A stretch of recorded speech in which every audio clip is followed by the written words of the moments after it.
Welcome to another episode of Yesterday's Capers.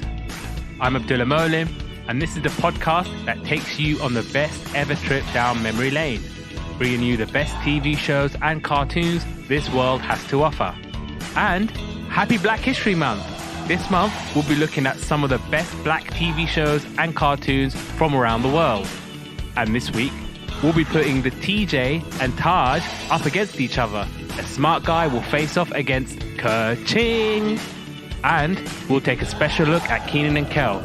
So without further ado, here goes. And joining me as ever is producer Paul. Hey man, how's it going? Good. I'm looking forward to doing some of these black shows. We've got some exciting stuff to talk about today. Absolutely. And for American listeners who are probably looking at or listening blank-faced, we have our Black History Month here in October. And unlike you guys, we have 31 days of it.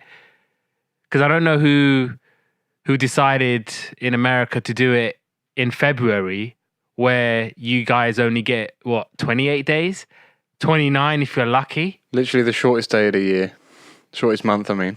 Yeah, that's a bit silly, isn't it?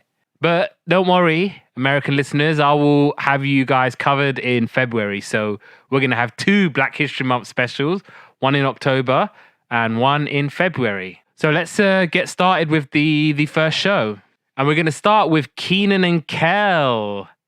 Okay, so this show came out in August 1996.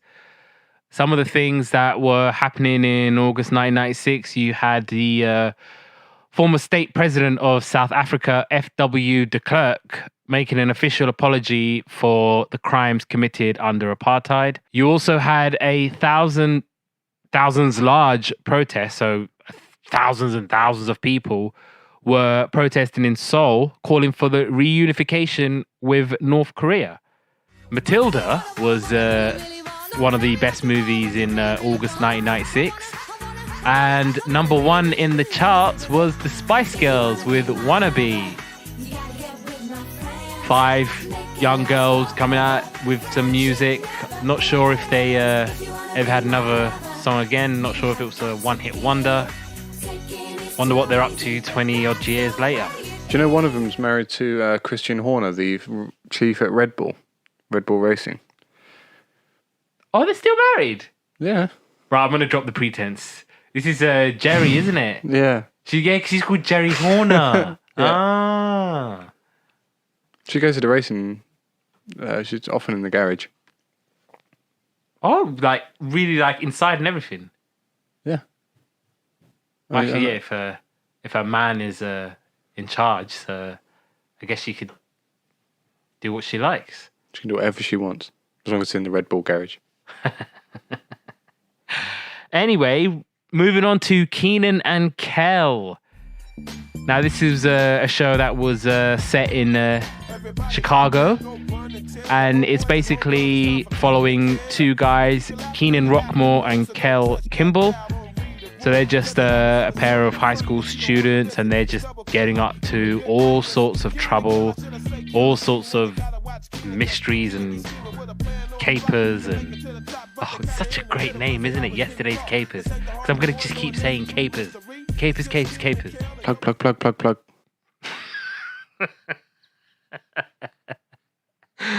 Yeah, so Kenan is basically, he's kind of shtick is devising a scheme to get rich quick or trying to get out of trouble. And Kel is just basically a blithering idiot who's kind of along with Kenan, and they're just both sort of getting on, doing all sorts. Kel is just overacting and doing the most, and just everything is enlarged by a gazillion. So he won't just take a sip of orange soda. He'll just try and put it over his face, and he's trying to just drink that. So, and again, this was a program that kind of had breaking the fourth wall. So at the beginning and at the end of the show, Kenan and Kel would sort of go to the audience, and they'll sort of talk about what might happen on the show. Kenan would be like, "Let's go, Kel. let's do something. And then Kel's always like, Kenan, I don't know what you're talking about, man. Kenan, here it goes. They kind of do that every kind of episode, sort of setting the scene. And so, yeah, that's a summary, if you like, of Kenan and Kel. So take it away. What's your early thoughts or impressions? Kenan and Kel, what a show! Like, I was really young when this came out. 1996. I was quite young. I was 8. I remember the first time I saw it. It was Summer Holidays. I think it was released. It was kind of like this summer holiday morning show thing, and I think it was on after like Wurzel Gummidge and or Dungeons and Dragons, and it came on, and this show was like the best thing ever. Not Wurzel Gummidge. Not Wurzel Gummidge, no. Just to be clear, we're talking about Kenan and Kel still. But that show, it came out of nowhere for us. Like, as kids, we had no idea what this was. And as soon as we found it, you know, as kids do, I had like 3 brothers and sisters growing up. Just sat there in front of the TV, glued to this thing. And then the next day, straight again and again, all through the summer holidays. And then I think when it finished, it was when the summer holidays finished, I think that did as well. And it was like, tragic. Yeah, for me it's just such a cool show. You got Coolio doing the intro, which just bangs every which way. You're just sitting down and you're thinking, oh, Kenan and Kel, and then you just come in and you just like this rap intro, and you're just like, this is like the coolest thing ever. And you're like, already by the second or third episode, you know all the words. You're like rapping along. It's like, everybody out there, go run and tell your homeboys and homegirls it's time for Kenan and Kel. You keep it laughing in the afternoon, so don't touch that dial or leave the room, because they're always into something you don't want to miss it. It's double K like 2 legit radius. Kenan and Kel, or should I say Ken and Kenan? Or you gotta watch Kenan, because Kenan be scheming with a plan or a plot to take it to the top, because they always in the middle, because they always getting stopped. This ain't the Hardy Boys or Nancy Drew mysteries. It's only Kenan and Kel in your vicinity, like Siegfried and Royal, Avid and Costello, Magic and Kareem and Penn and Teller. Somebody in trouble. Here it goes. Nick. Oh. Okay, so for the listeners, I just want to emphasize there was no reading whatsoever going on there. That was from the heart. That's why I was probably a bit wrong in some places, but it's one of those theme songs that you will remember when you're like old and grey and forever. It's one of those forever things. You will always remember it. It's hella iconic. It's hella black. I love it so much. It fits perfectly with our theme of Black History Month and looking at some of the most iconic black shows. And Kenan and Kel was definitely up there. They work brilliantly well together. They lean off each other and bounce off each other so well throughout the show. The overacting, I could do without it a little bit, but that was kind of the theme, or that was kind of like how they were doing shows back then. It was all overacting and doing the most, and I'm hurt, I'm hurt, all that overacting. I mean, I'm not crazy about it, but yeah, but it's one of those things. It's a kid's show as well, man. Like, I think as a kid, you're just like, the bigger, the better, the funnier, you know. Just laughing even more. I doubt shows today aren't like that, where there's like extreme overacting. But have you seen the state of today's shows? It's like, I'm not going to go into it. And that's why I'm doing yesterday's capers, so I can remind you all that capers of yesterday was so much better and so amazing. Ta-da! There we go. See? That's why I'm doing it. I think the moral compass shifted somewhat in the last, 20 years or so. And you can see that even in the kids' shows. And it's... So anyway, back to the nice. Let's go back to yesterday. Yeah. Back to when things were a lot simpler and straightforward. So let's talk about some episodes of Kenan and Kel. Now, what episodes spring to mind for you? There's a couple of episodes that I remember quite well. I say remember quite well. I remember them. There's an episode where, because obviously kind of Kel's the idiot basically throughout the whole series. Yeah. And it was a little bit later on, and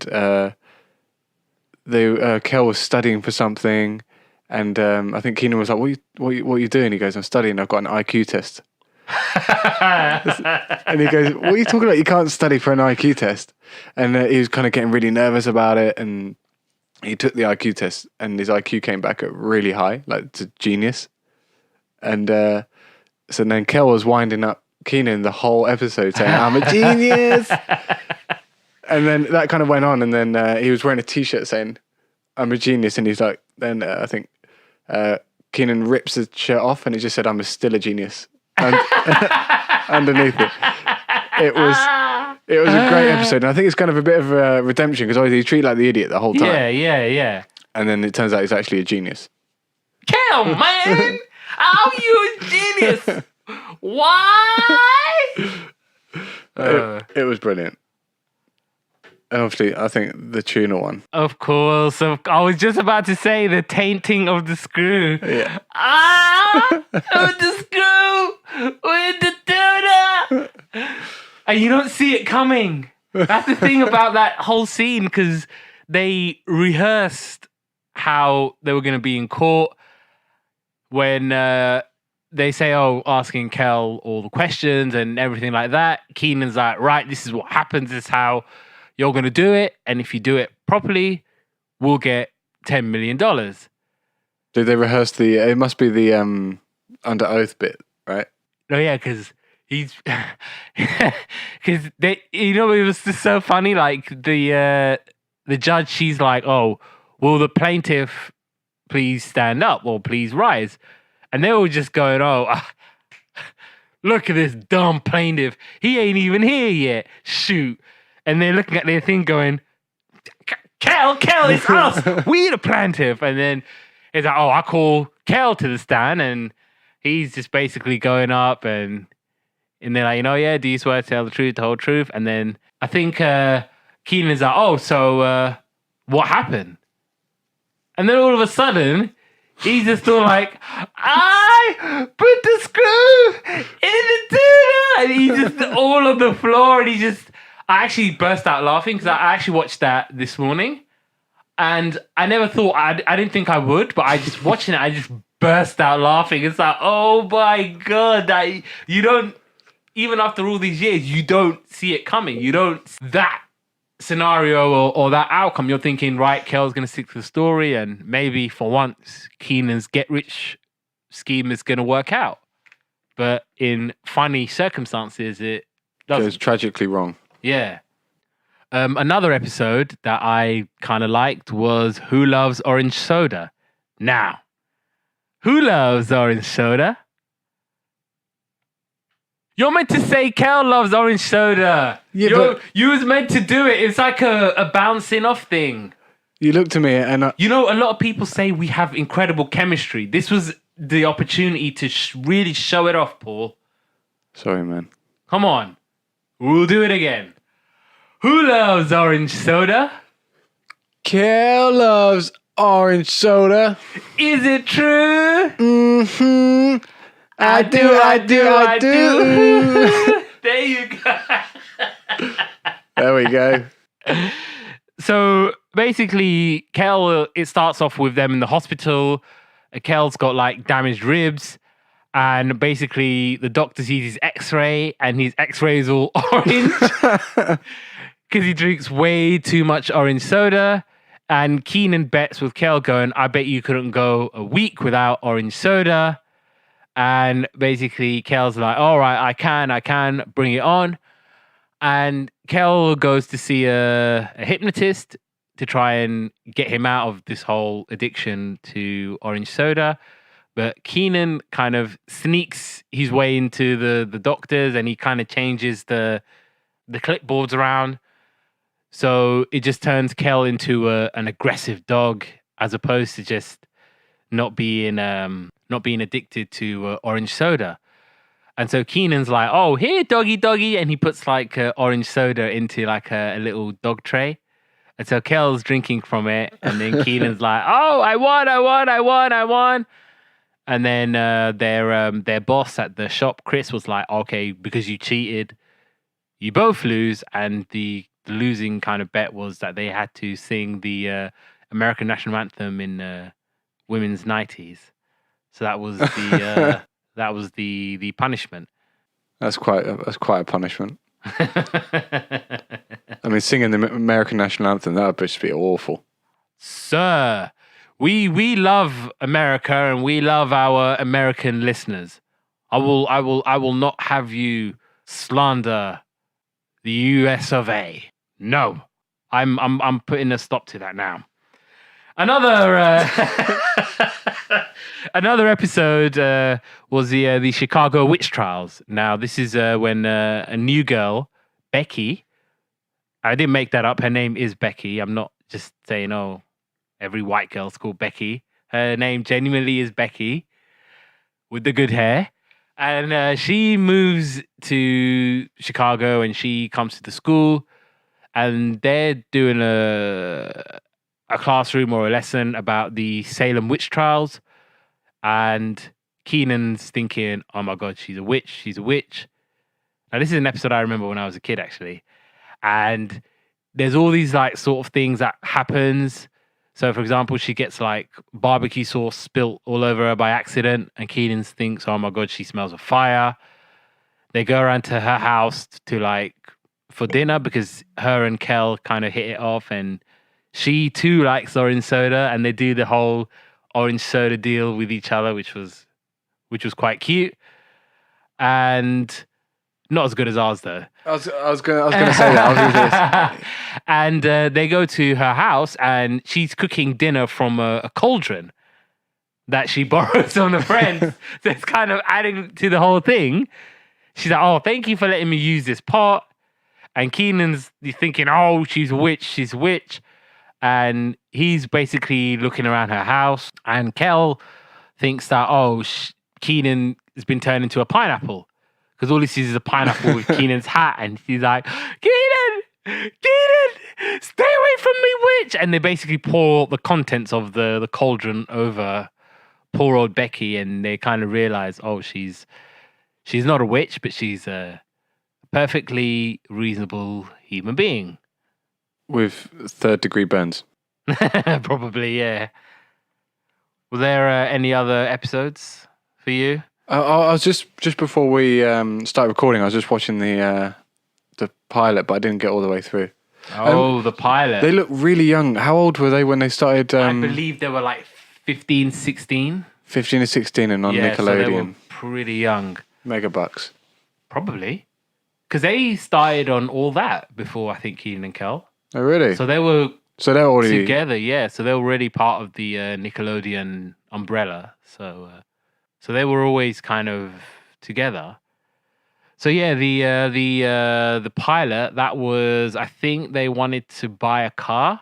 Yeah, they wanted to buy a car. How they kept saying was, I want to buy a car. A car. It really stood out like a sore thumb, the accent. Yeah, Kel, man, how are we supposed to buy a car? A car. I don't know if that's a Chicago thing. Oh, Chicago, yeah, of course. I don't know. Maybe our American listeners can enlighten us. Yeah. About the accent. Yeah, because it was very specific how they were talking, especially in the sort of first kind of season. It was very thick, maybe Midwest Chicago accent. Maybe I'm not American, so I don't exactly know for sure, but it was very, very specific how they were talking. Now, would you say you had a favorite episode of Kenan Kel, or would you say the tainting of the screw was your? Or was there another one that you're not thinking of? I think there's probably loads more I'll watch and then and remember and be like, oh my God, that was amazing. But the screw one is probably one of the most iconic. It's classic. Right? I remember it. If that's not in your top 5 Kenan Kel episodes, you need to go back and do your list again. Well said. Now, in terms of the guys who played Kenan and Kel, it's the thing is that they genuinely their name is Kenan and Kel. So it's Kenan Thompson and Kel Mitchell. So it's not a screen name. Well, No. part of the last names are different then. Yeah, it's just Rockmore and Kimball. So Kenan Rockmore and Kel Kimball. So the thing about these two was, it was after Kenan and Kel had ended, it kind of seemed as if they had stopped being friends. There was always anytime you'd read like the rumor mill, or you'd kind of read one of those, what happened to that star 20 years on? You'd always kind of see, oh, Kenan and Kel don't get on anymore. They're not friends. But I don't necessarily think that was the case.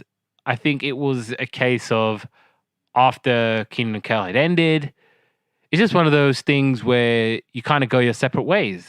It's not, I hate you and I never want to see you again. It's No bad blood, just yeah, it was just happened to be in two different directions. yeah, they just happened to go their separate ways, and this is, you know, stuff that you can relate to in real life. It's like you were once friends with certain people and now you're not, and it's not a bad thing. It's not beef. It's just I'm going here and he's going there, and that was when they called. Apparently, I think Kenan said that he reached out to Kel because he's like, I'm reading all this stuff about we're beefing, and it's like I had to just sort of contact him and just check, like, we good, right? We're not beefing. We don't. There's not a thing between us. And they were like, yeah, there's nothing there. Yeah, like we're cool. We're good. And because as I was saying, they did all that, which was the kind of the SNL version of that was on Nickelodeon. Obviously, they did Good Burger. Good burger, can I take your order? So they kind of did that. And they actually they reunited on Jimmy Fallon. They did a Good Burger sketch with both Kenan and Kel. And Kenan, he's actually on SNL. So he's one of the guys that are on SNL. So he is very good on that. I did like his LeVar Ball impression. So big baller brand and doing that whole shtick. That was very, very funny. I could see producer Paul having a quick look on the internet to see. I'm just checking what SNL is. Don't know it. Oh, stop playing. You know SNL. I don't know. What is it? Stop playing. What's SNL? Stop playing, Paul. You know SNL. What does it stand for? Oh, Saturday Night Live. Okay, yeah. Are you actually being serious? I know what it is, yeah. I just couldn't. I thought you said because I thought you said S and L. I could show you what I googled that SNL. Look. Yeah, that's what I said. I said SNL. Yeah, S and L. I thought you said. Oh. So I was like, what on earth's that? Oh. So yeah, I think he's been on SNL for a couple of years now. And yeah, like I said, they came back and they did a sketch on Jimmy Fallon's show, and apparently they're bringing all that back. So Kenan and Kel will be working together, and they'll be bringing back all that, and they'll be kind of working behind the scenes of that. So they're not going to be featuring. I don't think so. I think they're going to be like sort of producers, directors, and all that good stuff. Do you have any lasting memories of Kenan and Kel? Anything else? No, I just watched it as a kid and I loved it. Completely loved it. I think all my family members loved it. As maybe Jim can let me know if he did or not. Hey Jim, how's it going, Jim? Fixed your car yet? Thank you for listening to the podcast, Jim. I really appreciate it. Every week he's saying that he listened to the last week, just today. I appreciate you, bro. Appreciate you. Not going to timestamp it, but carry on.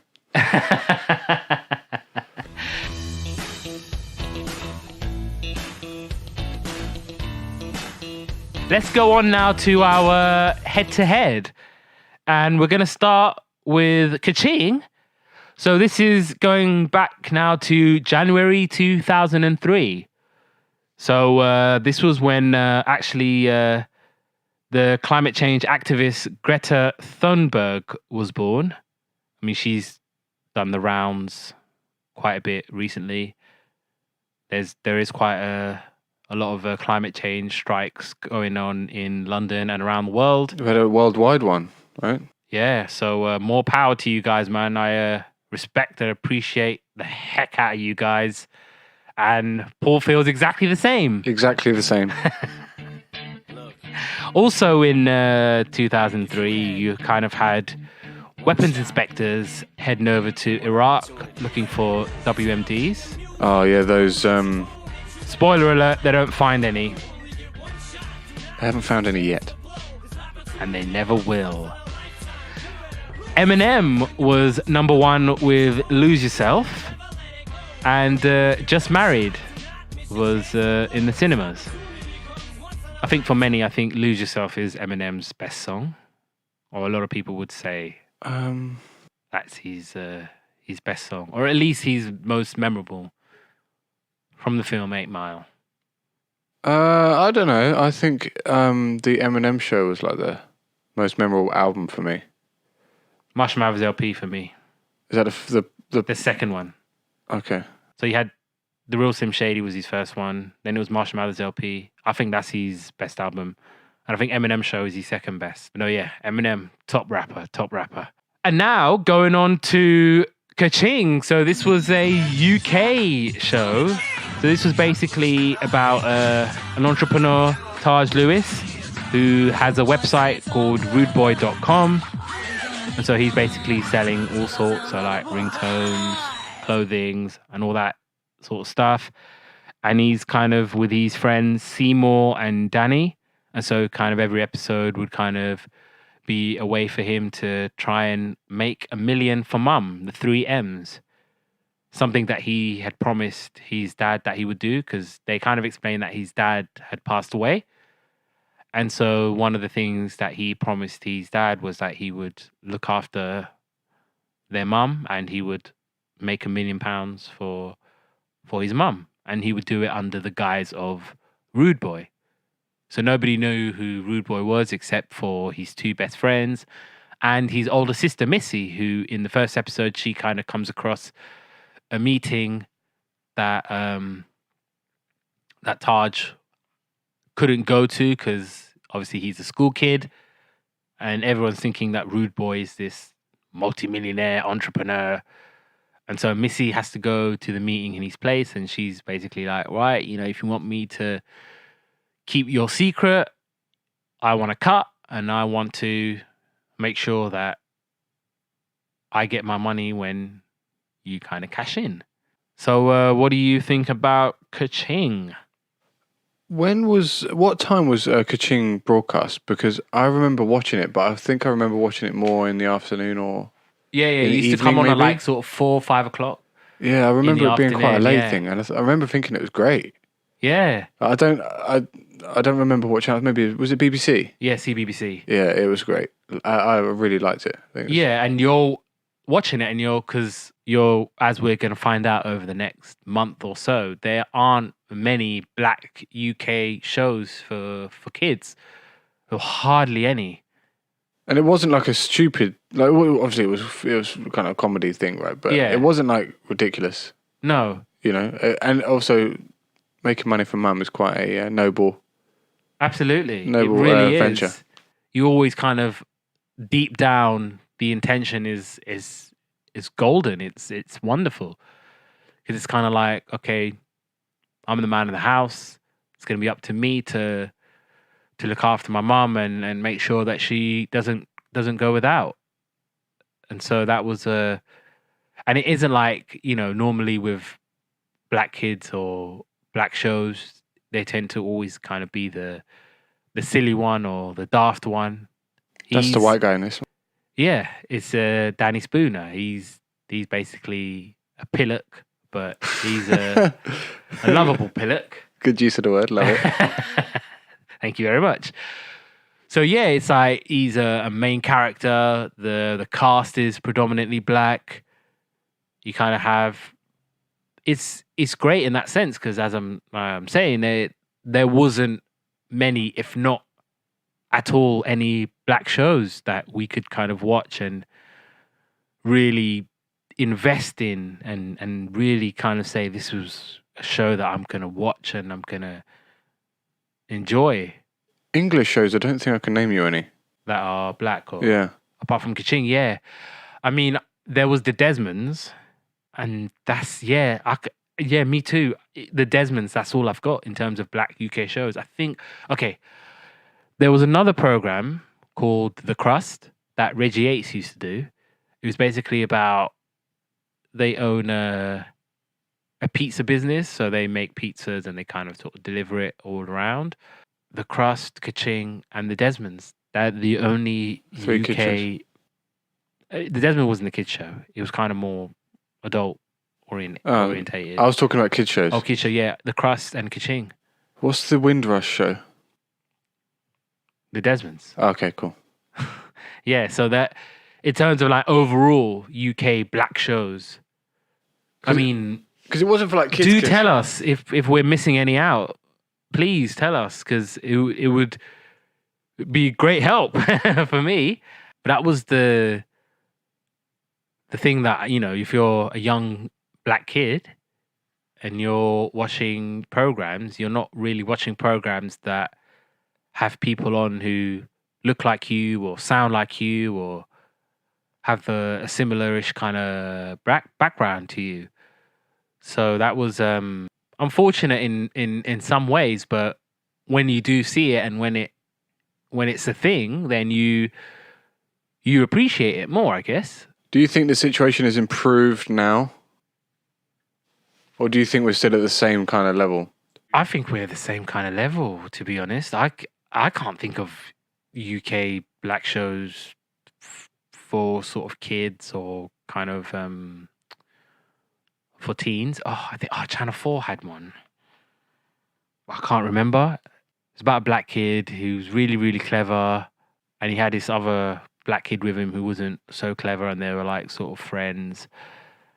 And he's, you know, of Nigerian descent, and like his parents are all into him being studious and disciplined. I can't remember the name of the show, but he used to come on Channel 4. I think they only did like a couple of seasons of it. So that was again, that was pretty unfortunate. But yeah, it's a real scratch your head because I can't really think. Yeah, I think that's it's a bit of a shame, isn't it? We live in such a kind of progressive society nowadays, should we say? Yeah. And in terms of like, what's the word for it? I nearly said racial profiling. Then if it's like a diverse racial representation, yeah, we're no further forward from like 20 odd years ago. That's true. I mean, it's good that we're kind of picking up on this in this month. You know. Yeah. What better time to talk about it? Shine a light on it, because we only got 1 month in the UK to do it. So we're going to piggyback off 2. So there you go. We're gonna do February and we're gonna do October. So, and it's a leap year, so we're gonna get 1 extra day. We're going to make that day count. 29 days of Black History Month, America. You know, happy day. So are there before I do a quick rundown of Kerching and all the episodes, were there episodes that you did watch and think, oh, this was quite good? So I'm going to confess and say I didn't do my homework on this. Bad. I really enjoyed it as a kid, but I didn't manage to catch the time to. Okay then. To get the back episodes. when you was a kid, do you remember? I don't remember any episodes. I remember all the characters. I remember his mum coming in and stuff like that, and asking him questions, what you're doing, this and that and the other. But I can't remember exact shenanigans. That being said, I will listen to your episode rundown and then I'll regret that I didn't remember now and I want to pitch in. Okay, so as we were saying, series 1 sets the tone. We find out that Taj Lewis owns Rude Boy, and his goal is to make £1 million for his widowed mum. And So you kind of meet some of the characters along the way. So you meet Seymour. He loves cooking. He's really into all of that. And his hero is one Ainsley Harriott. And obviously you got Danny Spooner, who's kind of like the idiot, the village idiot of the show. He really, really likes one of the girls that works there called Carisha. He's always like, "Oh, Carisha, you is looking well fit today," and all this stuff. And she's just like, "Oh, leave me alone, Danny," which kind of again segues into Carisha, who was Missy's best friend. Missy being Taj's big sister. They work in a cafe called The Chill, who's owned by a cheapskate called Carlton, and we never ever see him. We just always hear his voice booming over the tannoy. And so series 1 ends with basically the Chill Out, which was the cafe that they hang out. That's about to close down until Rude Boy decides to buy a stake in the Chill, saving that place. Series 2 kind of begins with Taj's love interest, Tamsin. She basically moves away to New Zealand, I think it was. And her boyfriend was Ricardo. And basically Ricardo and Taj were like loggerheads all the time because he liked Tamsin and she was going out with Ricardo. And he finds out, and then there's another girl who moves in called Alex. And they really, really like each other. They hit it off. They get on with each other. And that series basically ends with Alex finding out that he's Rude Boy. And initially she was really, really upset. But she decides to give him another chance. And in series 3, there's a new kid in town called Michael. And he has a sort of a music / record shop. And he goes by the name of Dude Boy. So it's kind of going at loggerheads with Rude Boy. And so Ricardo, he kind of moves away because he gets scouted to join a boy band called 2020. But then I think he decides to go and live with his mum in Italy. And in this sort of series, he has a reflective kind of episode where he's thinking, maybe it's time to end Rude Boy. I'm not really close to making $1 million kind of thing. And he kind of changed his mind when Danny accidentally makes a logo, a Rude Boy logo, and he basically sells that. And obviously he decides that, okay, I'm close to the $1 million, but it's not enough because maybe I need to take Rude Boy worldwide in order to make this thing a reality. And so series 4 kind of begins with Taj and Alex. They split up because they think, oh, we're not maybe right for each other. And Taj's mum actually falls in love with Seymour's dad, Des. And they get engaged and they're thinking, oh, maybe we should get married. And Taj's mum, Jo, she kind of has second thoughts because obviously she was married before and she was thinking, oh, it hurt when my husband originally passed away. And so she was like, maybe I'm not necessarily ready to get married again. And it concludes with Taj making the $1 million. So it basically starts with they wanted to make a cartoon series. I think it's called Rude Kid. And basically Danny sends off the whole email to execs and he sends off the Rude Kid kind of like a widget kind of thing. And Taj didn't want that to kind of be sold off, but it went off with all his ideas for a cartoon. And the execs weren't really interested in the cartoon. They were more interested in Rude Kid, the actual widget. And they realize that, you know, holy moly, we're going to make $1 million. So they make the $1 million and Taj gets back together with Alex because Alex is like, oh, maybe it's not right that I want to get back with Taj because he's now a millionaire, but they kind of see their differences, and Michael makes them realize that they're meant for each other and they're meant to be together. So he makes the million, he gets the girl, and it all ends happily ever after. What does his mum say? Oh, so initially when he presents a check with the £1 million to his mum, she was very shocked, like, I can't accept this. What's going on? You sprung this on me. And then on reflection, she's like, I'm really, really proud of you. You had a goal. You stuck to it. But she was like, look, just because you made $1 million, I still want you to kind of go to college. And he's like, I want to go to college, Mum. It's all good. And yeah, she says, look, thank you so much. I'm really, really proud of you. I appreciate it. And they're sort of kind of making their plans, going, right, I'm going to buy a bigger house. And their little brother, Omar, he kind of says, you know what, I'm going to give you a page on the website for you to run. So, because obviously Omar, his little brother, he's always doing sort of dodgy schemes at school. So like homework club. So he's basically getting one of the other kids to do all the homework and all that kind of stuff. So this is going to be a good way for him to earn a few quid and be a part of the Rude Boy business. Nice. Glad it all worked out. Yeah. I have to, when I was listening to it, I was really interested. I didn't remember a whole lot of episodes.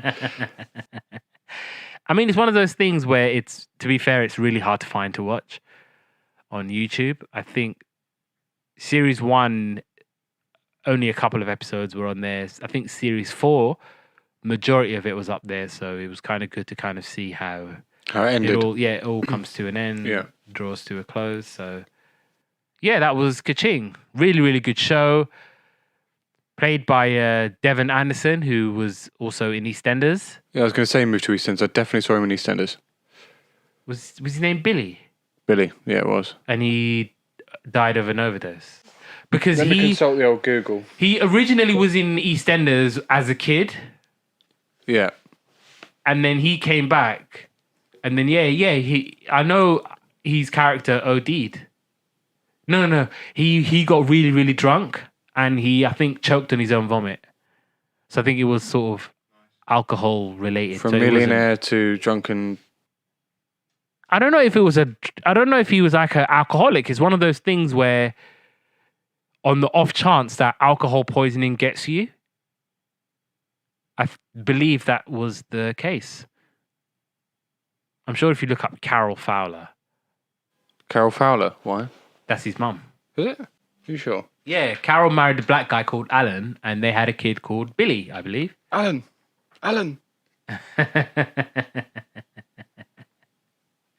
And now moving on to the next show. Sorry, I was still looking at that Wikipedia. And producer Paul is back in the room. Sorry. And now we're going to April 1997. And so this is when Smart Guy made its debut. Some of the things that were happening in April 1997 was Pope John Paul II goes to visit Sarajevo with a message of reconciliation. Tiger Woods wins his first major in Augusta. And Pokemon made its debut in Tokyo. Fast forward 22 years later, and Ash becomes a Pokemon master, finally. Really? Yeah, it was, I think, the other week or the other day. Yeah, he finally becomes a Pokemon master. It got a bit more difficult for him, though, to be fair, didn't it? I mean, when it first came out when we were kids, it was like, oh, you got to get 150, and then it was 151 but because of Mewtwo and Mew. Yeah, that's for 152, though, right? With Mew and Mewtwo. Yeah. Or was there another one? Anyway, it was just those two. It got to like 6 bazillion. Yeah, no wonder it took him 22 bloody years to become master. So do you think at any point he's like, I give up? No. I'm going to go work in Tesco's. Again, Pokemon was set in Japan, not in Gateshead or whatever.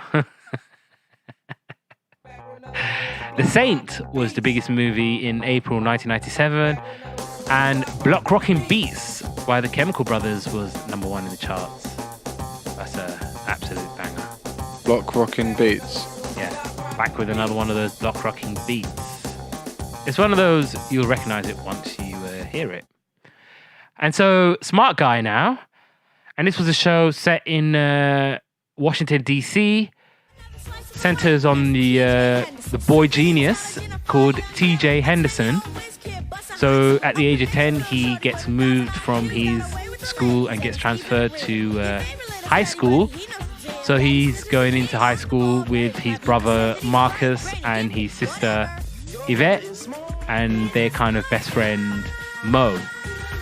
So this was basically, he was this really, really intelligent kid. He's got like an incredibly high IQ. He can speak a whole bunch of languages. Says here in my notes that he has an IQ of 180 and he has a photographic memory. And as I was saying, he's got an older brother and older sister, Floyd and Marcus. And Floyd, their dad, he's a single dad. Their mum passes away. So he's this really, really cool single dad. I really like Floyd. When I was watching Smart Guy, I just was thinking, he's such a cool black guy. He's an incredible role model for single parents, whether mum or dad. He sets a good example. He plays the part really, really well. He's very understanding with his kids. He's very nurturing and he's always giving the best kind of advice, especially for Marcus and for TJ. And also he's always there for Yvette. He's always there to kind of talk to her and kind of deal with whatever woes she might have as a teenager. Now, is Smart Guy a program that you was aware of back in the day or even now? Not at all. I didn't know about Smart Guy until you told me last week. What channel did it come on? Was it Nickelodeon? It was a Disney Channel production. And also, I think it used to come on CBBC. No way. Yeah. Smart Guy used to come on CBBC. I remember watching Smart Guy on CBBC. Are you sure? I never watched the Disney Channel. I mean, I watched some Disney Channel productions that came on to other things like Recess and... Yeah. That's probably the only one I can think of. No, yeah, Smart Guy was very much a Disney Channel thing. So I wasn't aware of it. Like, I had no idea where to start kind of thing. I just... I think Daily Motion had a... I'm not sure if we're allowed to say where I watched it, but there was like the whole series in one kind of hour-long thing. Really? Yeah, just like an hour-long block of the show kind of thing. Each season in like hour-long things. I didn't manage to watch a great deal of it, but I'm going to go back after this and watch some more. I thought it was really good, really funny. Like you said, like it was good role model, like single father, black guy. That wasn't portrayed very often. No, because if you're watching programs, particularly sort of in the 80s and 90s, the whole kind of absent father and black man not at home because he's probably in jail or whatever, and he's not really looking after his kids, so that would always kind of be portrayed in shows and things like that. Whereas here in Smart Guy, it's like he's the single black guy. He's a self-made businessman. He's got a successful business. So I think he's a carpenter. So he's got that successful business and he's looking after his kids at home and making sure that he's always there for his kids. Yeah, I think in the first scene, he's making the lunches for the kids. Yeah. Like it's nothing to, you don't even know what he does for a living at this point. Literally just, there's your lunch. But you don't even know if there is a parent or another parent or not. And he's desperately doting on his kids as well, and he wants to help them. They don't want his help, and he's like, "Please, can I?" This little boy, like, "Can I take you to school?" He's like, "Dad, would you? Would you let Granddad take you to work?" No, I really like that, and I'm watching Smart Guy. I absolutely love this show more than I did as a kid. And it holds up really well in 2019, more than I would ever have imagined. I'm watching it. It's funny. It's good. It's a good story. I think as a kid, again, you're watching a program and it's, again, predominantly a black cast. It's black kids portrayed in an amazing way. So you got this young black kid who's a genius, who knows just about everything. Normally it's like the white kid with the glasses who's the nerd, and he's like, oh, I'm a really clever guy and all this stuff. Whereas it's a black kid. He's called TJ, and he's smarter than everybody in the room. All of the kind of stories, it centers around them. So I don't know, maybe for you, it might not be the same for you being a white guy, having the going out of your way or kind of seeking out black shows. And maybe if it was one of those where it came on, it might not have the same or a similar effect as it would for me.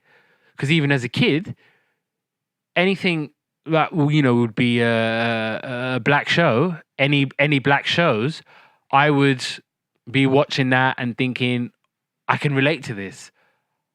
He's, you know, not as old as, or our ages are quite similar at the time of release. So I'm also kind of 8, 9, 10 years old when I'm watching it. So it's kind of like, oh, here it is, a 10-year-old black kid who's really clever. He's really smart. He can do just about anything and everything. And I'm watching that and I'm like, this is so awesome. This is so, maybe not relatable because maybe I'm not the smartest guy, but you're watching it and thinking, yes, this is what young black kids can be, instead of slanging dope and being a b-baller and whatever stereotype you can think of. Yeah, I mean, I'm kind of glad you brought that up, because I obliviously sauntered through life with white privilege. And I didn't really know, I didn't really understand, I didn't really get it. And then someone said to me, like, once, I can't remember even when it wasn't that long ago, really, relatively, that someone said, was talking about white privilege. I didn't really understand it was a thing until you realise that I'm not realising what I'm watching on TV. I'm not noticing these things. I'm not noticing if it's a white person on the TV or if it's a black person on the TV. And that kind of says everything. I'm just thinking, I don't feel underrepresented. I don't feel... Do you see what I mean? Yeah. It's just, I can just kind of watch it and not really think. But then there's a whole... You know, again, going back to Black History Month, where we can shine a light on the fact that there's like demographics are not being represented at all, and you know, even people like myself just went through and just not realised. So hopefully now we can, you know, make people realise there's not, you know, there's demographics that aren't being represented enough. We said today that there's like struggling to think of with one hand the amount of black UK shows. Exactly. And please, if I've forgotten any, if I've missed any out, do let me know. I don't think I have, but if I have, please let me know. And that was beautiful, Paul, what you were saying. And you would definitely be invited to the cookout.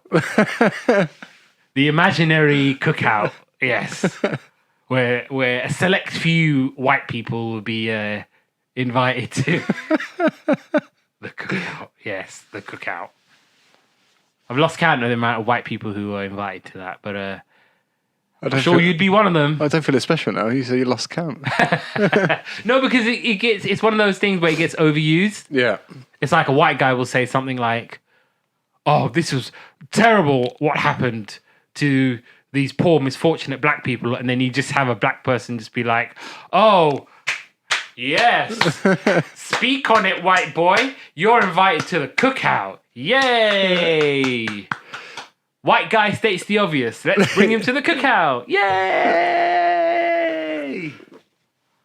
Can I still come to the cookout? Of course you can. Okay, thanks. Okay, so now episodes of Smart Guy. Now every episode that I did watch of Smart Guy back then and even now for research purposes, I enjoyed every single episode of them. I enjoyed watching it. Whether you're meant to laugh, I laughed. Where you're meant to sit down and listen and watch, I watched. So I think the pilot sets the tone really, really well. We kind of get to know who TJ is. We kind of see that he's going to a school with Marcus. And Marcus is like the typical middle child. It's something that I can relate to so much. Oh my God. You and me And both. so he's and so he's kind of like, why are you here? You're ruining my life. Because he goes to the school. All the girls like TJ because he's the cute little 10-year-old. All his friends gravitate towards TJ because he's really, really smart. And that just kind of leaves Marcus on an island on his own. And he's like, this is supposed to be my world. And you're coming in here and you're ruining it. Why don't you just disappear and just leave and get out of my life forever? And so that was a good kind of indicator and marker of how the show was going to be like. And as I was saying with the whole middle child thing, it was because I'm a middle child. And often it's one of those things where you can feel so left out because you're not quite one of the oldest. You're not quite one of the youngest. So you don't really know kind of where to line up. So it was always an interesting dynamic in that respect. Even for me growing up and for Marcus in the show, you're kind of like, oh, what do I do? How do I kind of figure it out? And in that way, you just trying to make a personality for yourself, really. I think that's how I kind of got through and overcame. I was just going to kind of be me unapologetically, and it might not be putting my sort of flag down with the older kids or the younger kids. It's just I'm going to be on this island on my own, and that's okay. See, I can relate to you there because I too am a middle child. Middle child's forever, baby. Here we go. So in terms of the TV show, I can't necessarily say I watched enough of it for me to be able to talk about it properly and to do it justice. So I'm going to leave most of that to you. What I also saw a couple of clips and I think I watched a couple of episodes, but I need to go back and watch again. And it's one of the things I watched, and I will definitely go and watch it because I didn't know it existed until last week or something. There's a clip where TJ started on this guy. He's very brave. This guy, I think this guy bumped him in the corridor. Oh. And this guy is like, he must be about 5, 6, 7 years older than him. Yeah. And he just jumps on him. That episode is actually from Dateline. So basically, TJ sees his dad checking out a woman in the supermarket. And so he's basically thinking, maybe my dad's lonely. Maybe I'm going to try and set him up with a date. And so he does online dating. So this is like the 1997 or 98 version of online dating. And so they find this woman called Jamie, and she ends up hitting it off with Floyd. They really, really get on. And then TJ starts to feel a bit jealous because he's thinking, oh, my dad used to do all this for me. He used to take me to basketball practice. He used to practice with me outside in the front. And now that he's spending all this time with Jamie, I'm not really spending any time with my dad anymore. And so at school, he's like really, really frustrated. And so, yeah, that's where he picks a fight with someone and he's just getting really, really angry and all het up about the fact that his dad is dating a woman. And he's just like, I'm not happy that you're dating her. And his dad is like, well, it was your idea in the first place, wasn't it? And so he's like, I know, but he's like, I never realized that I'm gonna have to share you with someone else. And he's kind of like, oh, I don't really want to share you with anybody. So that was where that scene kind of comes from. And again, it's a really good insight into Floyd sort of juggling and figuring out single dad life. And another situation that must be really difficult to approach when you've got kids.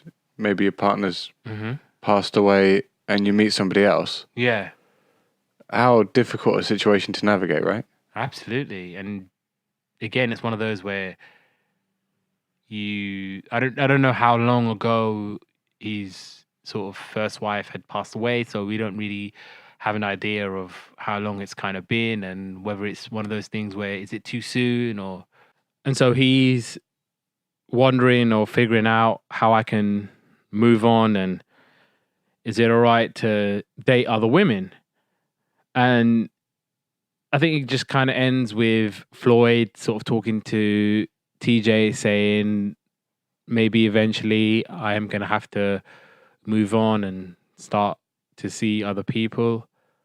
So I think that was a really good episode and a really good insight into Floyd. And another episode that was quite interesting was sort of season 3. So I think this is the kind of final season. TJ gets accepted to Mensa and Floyd basically comes with him to the meeting and Floyd meets a attractive divorcee called Hillary Jordan, but she's got a son who's quite how do I describe it? Uppity. Yeah. And so he's quite rude to TJ's dad, Floyd. And I think he ends up hitting Blake. Because he's like, Blake was like being really rude to, or just like being really snobbish about TJ and his dad and where they kind of come from, where he's more snooty and kind of up himself and all of that. So that was an interesting episode. And the last episode I'll talk about is they all end up getting jobs because they think Floyd's like, I want you guys to kind of earn your keep around here and, make money and that kind of thing. And so Yvette gets a job at a clothing store in the mall. And her white friend Nina is working there. And after Nina has been told by the manager to follow around black customers, they kind of realize that, man, this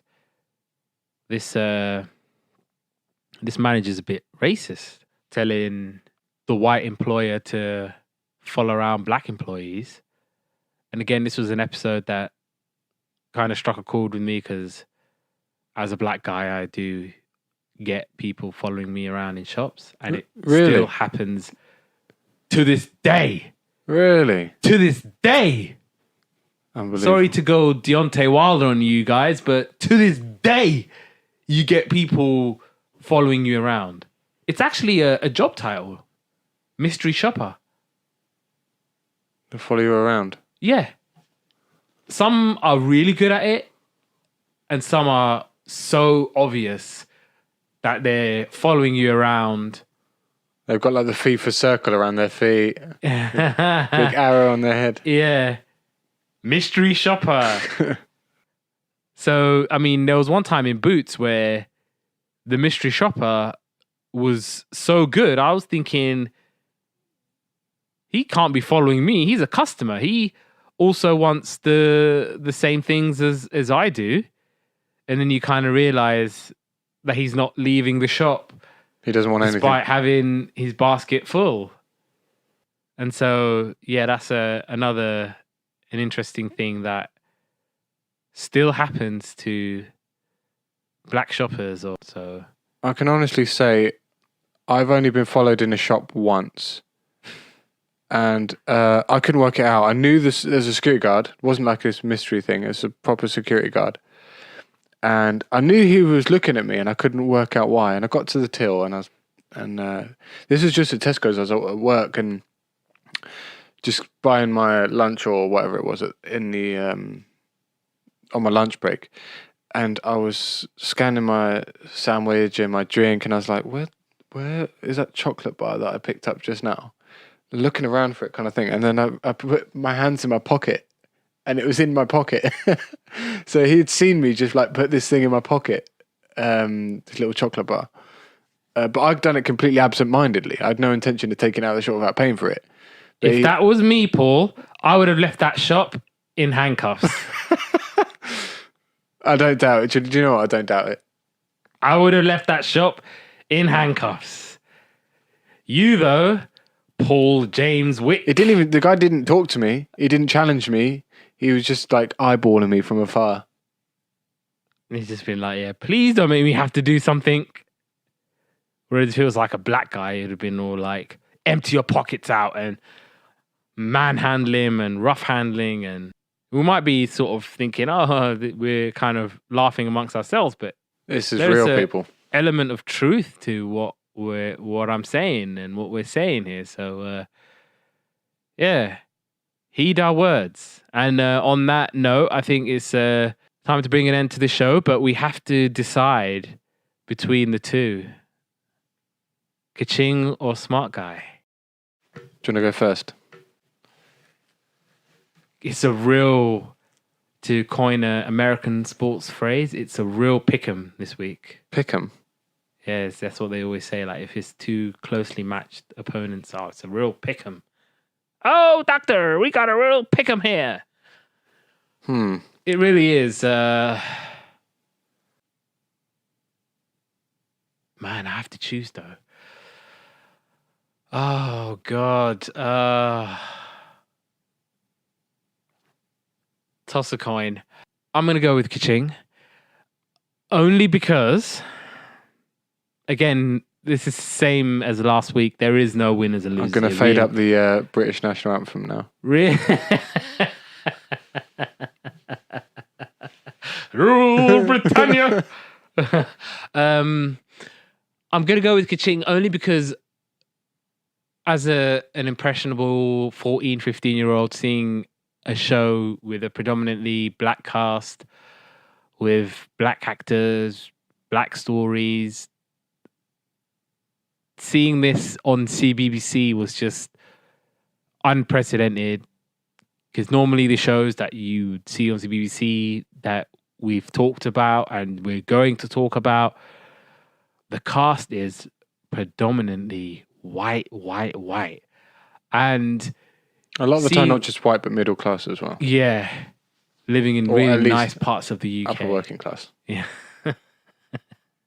And so it's seeing this show emerge in 2003. You're just like, you're instantly going to be gravitated towards it because it's a show with people who look like you, the show that's relatable. And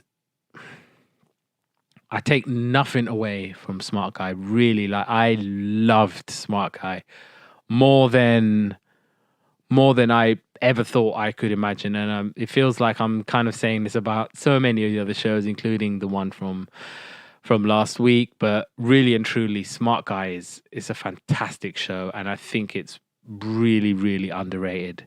I think it's one of the most underrated shows that we're probably going to do throughout Yesterday's Capers. I don't think we're going to do a show that's as criminally underrated as Smart Guy. So again, the same as last week, there isn't really a winner and a loser.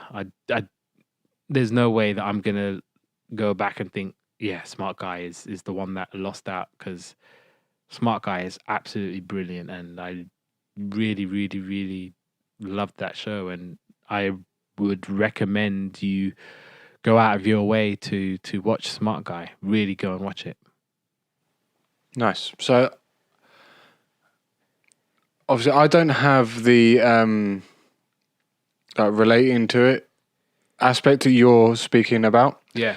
I'm coming at this purely from I just watched it and what did I think kind of thing, which sounds kind of awful, but No. It makes sense actually. and I'm going to go Smart Guy because don't get me wrong, I really like Kerching. I thought it was great, and I remember watching it as a kid and actually really liking it. Really enjoyed it.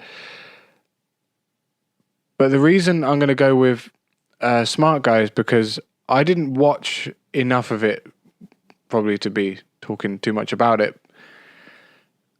But what I did watch, I really, really enjoyed. So after this, I'm going to go back and I'm going to watch it. And I think that's enough. That's enough to, kind of... Absolutely. Yeah. To kind of pip it for me, because I don't think I'll be going watching too much Kerching. That's because you can't find it anywhere. You can't find it anywhere.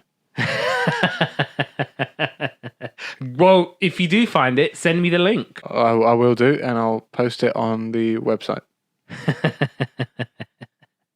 Right, that will be the end of the first Black History Month episode. And as I said at the beginning, there is plenty more where it came from. So for the next month or so, we will be focusing on black shows and cartoons. So it's all black everything, and I wouldn't have it any other way. So you can follow Yesterday's Capers on Instagram at Yesterday's Capers1. You can follow us on Twitter at Yesterday Capers. And you can follow me on Instagram at Abdullah_Moallim. And you can follow me on Twitter at Abdullah Moallim, all one word. Like, share, subscribe, do all of that as much as you've done already. I appreciate the love, the support, the listening, all of that stuff. So continue doing that. Yesterday's Capers is available wherever you get your podcast from. So we really got you covered on all fronts. So yeah, keep on listening, keep on supporting, and we'll be back next week with another episode of Yesterday's Capers.